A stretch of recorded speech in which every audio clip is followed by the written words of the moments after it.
अस्सलामुअलैकुम। आज ख्वाजा आसिफ की ट्वीट को लेके पूरे मुल्क क्या बल्कि पूरी दुनिया के अंदर जो है वो बड़ा एक आपको नज़र आ रहा है कि एक इंतशार फैला हुआ है। लोगों ने उसके मीम्स भी बनाए, बहुत गलत तरह से भी लोगों ने क्रिटिसाइज़ किया, ख़ास करके पाकिस्तान के अंदर रहने वाले लोगों ने भी इसको बहुत गलत तरह से, और जितने पाकिस्तानी मुल्क से बाहर हैं उन्होंने भी। अब इस ट्वीट के बारे में थोड़ी सी मैं आपको तफसील देती जाऊँ। ये ट्वीट ख्वाजा आसिफ ने किया था इसराइल के बारे में, और इसराइल के बारे में उन्होंने ये कहा था कि इसराइल जो है वो एक लानत है, यानी कि वो तमाम इंसानियत के लिए एक लानत है। और उन्होंने ये कहा कि इसराइल जो है वो एक कैंसर है।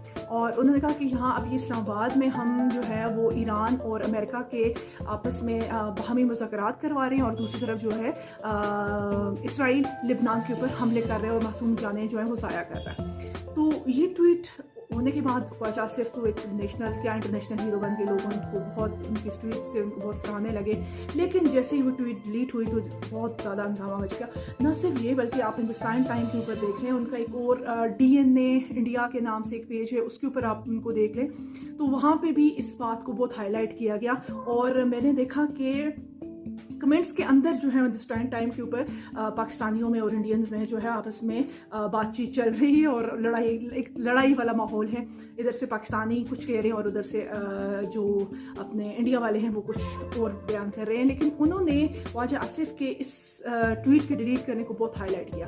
अब मैं आपको बताती हूँ कि हुआ कुछ ऐसे कि जब ख्वाजा आसिफ ने ये ट्वीट डाला तो उसके बाद जो इसराइल का वो रद्द-ए-अमल था, या जो नेतन्याहू के दफ्तर से और वज़ीर ख़ारजा ने इसका सख्त मज़म्मत की, और उन्होंने कहा कि ये कैसा सालिसी है जो ईरान और अमेरिका के दरमियान जो है वो मुज़ाकरात करवाने के लिए, और उनमें जो है वो एक एज़ अ मीडिएटर काम कर रहे हैं, और उसने जो है इंतहाई गैर जानिबदाराना जो है वो होने का सबूत दिया पाकिस्तान के लिए का।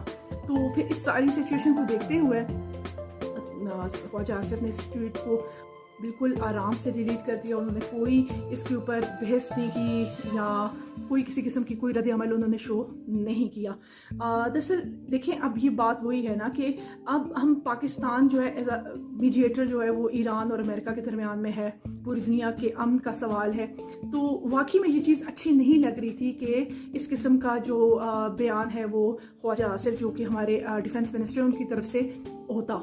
तो इस वजह से ये चीज़ उन्होंने बहुत अच्छा किया कि क्योंकि आपको पता है कि इस वक्त ईरान जो इसराइल है वो यही चाहता है कि कहीं ना कहीं कुछ बिगाड़ जो है वो हो और उससे मौका मिले। तो ये बात उन्होंने बड़ी अच्छी की, तो इसको आप नेगेटिव तरीके से ना लें।